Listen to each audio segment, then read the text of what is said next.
don't have any time for any gossip now. Eh? Yes. Hey guys, we are back for another video.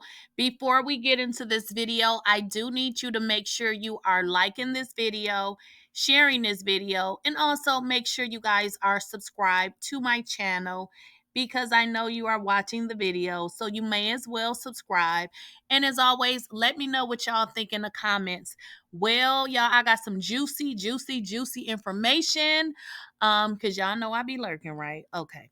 So let's jump right into this news. Okay, guys. So the man that I have on the screen is Suge Knight. So for those of you who may not know, Suge Knight and Puffy had sort of a rivalry situation where they just don't like each other. But let me tell you what the reason is behind it. They both had record labels. Suge Knight, his record label was off the chart. He was making so much money. Everybody was just loving what they were doing. So Puffy was trying to get some of his artists, obviously, to come over to his label. You know how Puffy do. He keep all their money, pretty much. You know how he do. That's why he's so rich and his artists don't have anything. But make a long story short, they had a little feud, and that is supposedly how Tupac and Biggie got killed, because it is alleged that Puffy had something to do with that, because by his artist being gone, he would be able to profit off of his death. However that works. It was also stated that Tupac died because actually they were trying to kill Suge Knight. Obviously, Suge Knight was sitting right next to him, which, if you think about it, like, why would Suge Knight set him up to get killed in a car where he's sitting right next to him when he could have got killed himself? So it doesn't make a whole lot of sense. So Suge Knight, again, is in prison serving a 28-year prison sentence. This is for another crime unrelated to this. And it is also speculation behind that, because Suge Knight is somebody that Puffy actually fears. In Cassie's complaint, she alleged that Puffy retrieved a GUN and actually ran out to meet Suge Knight because he was told that Suge Knight was at a local cafe eating. So these two are like, they don't like each other.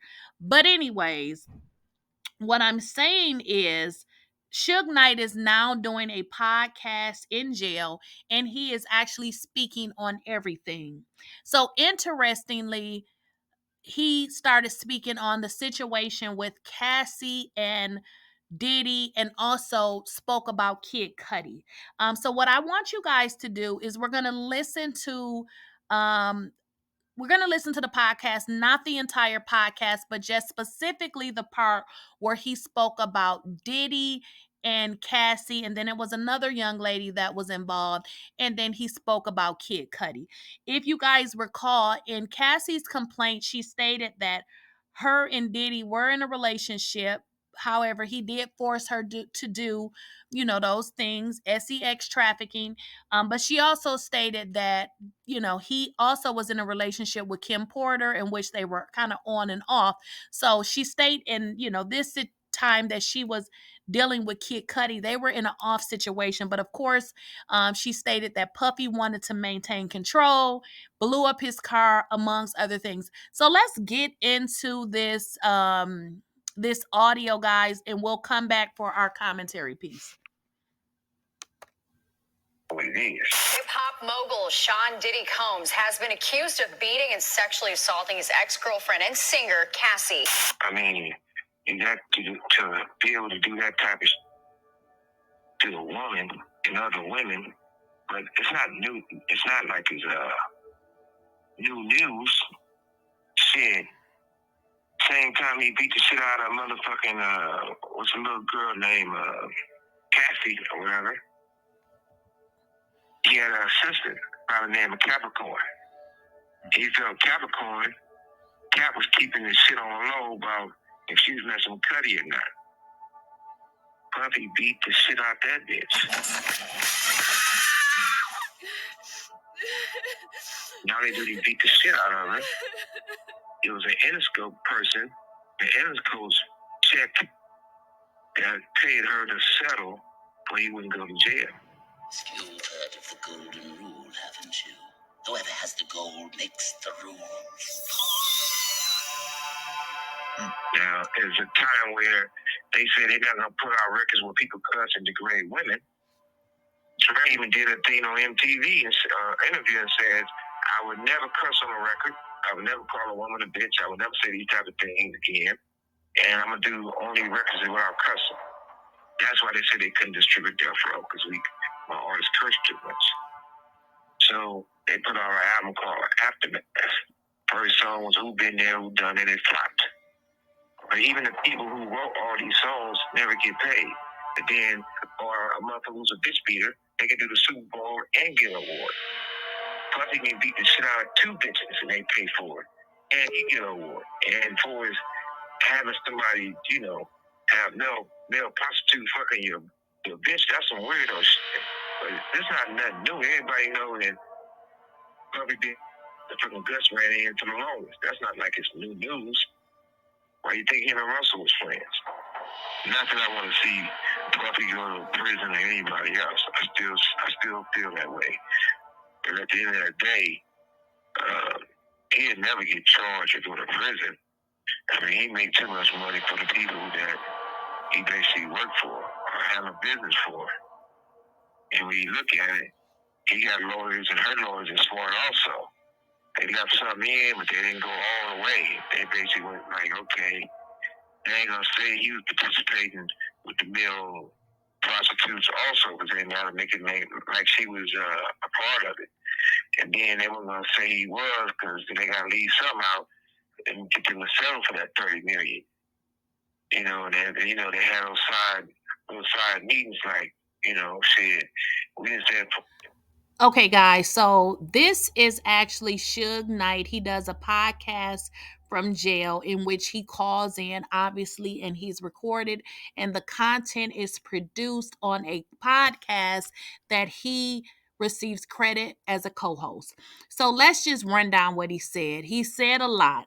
So the number one thing that he stated is he kind of confirmed Puff's alleged violence toward women. How many times have we heard that?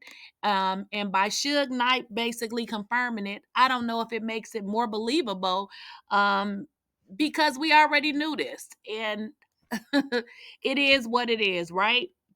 But what he did state in here is not only did, Puffy assault women, he assaulted Cassie for actually having a fling with Kid Cudi. We heard that, right? Cassie stated in her complaint that he blew up Kid Cudi's car. Not only did Suge Knight say he assaulted Cassie, he also assaulted an assistant by the name of Capricorn, and it stated that Capricorn ended up being paid out by the label. If you listen to Suge Knight's how he described women, he basically said Puffy beat the shit out of that bitch, which is kind of a clear indication too of how he treats women as well. But that's for a whole nother video, so we don't want to get into that one right now. So this is again just confirming what we have already heard. But another point, with Puffy, one of the things that Cassie stated in her complaint is that Diddy made her have sex with male prostitutes, and this was a part that Suge Knight said that I totally believe. If Cassie, well, I'm not saying if, I believe she did have sex with the male prostitutes. I also believe so did Diddy. I do believe that that's something she withheld from the complaint, because if it had went to a jury trial, that information would have been released. Again, this is another reason why Puff settled. But we already know Puff like men. I mean, come on now. How wouldn't we know this already? We've heard this so many times over. Another thing Suge states about the relationship that Puff had with Russell Simmons. Basically saying they were a little fruity too. Why do you think they were so cool? So that is pretty much what he stated. So if you guys reference Cassie's complaint, this is the man that she spoke about when she said that Puff went and grabbed a GUN and ran down to confront him. This is exactly who he was talking about. And, their rivalry, I can't talk today, goes back decades. This was pretty enlightening for me. So let me y'all let me know what y'all think in the comments with regards to this particular podcast, and what do you think? I mean, listen, I grew up with Death Row. I grew up with Bad Boy. So for me, when talking about Puffy, it's like I've been hearing this stuff since I was a teenager. So to me, it's very, very believable. But I would love to know what you guys think in the comments. Don't forget to let me know what you think. And let's have a full conversation in the comments about what you just heard. And I will see you in the next video.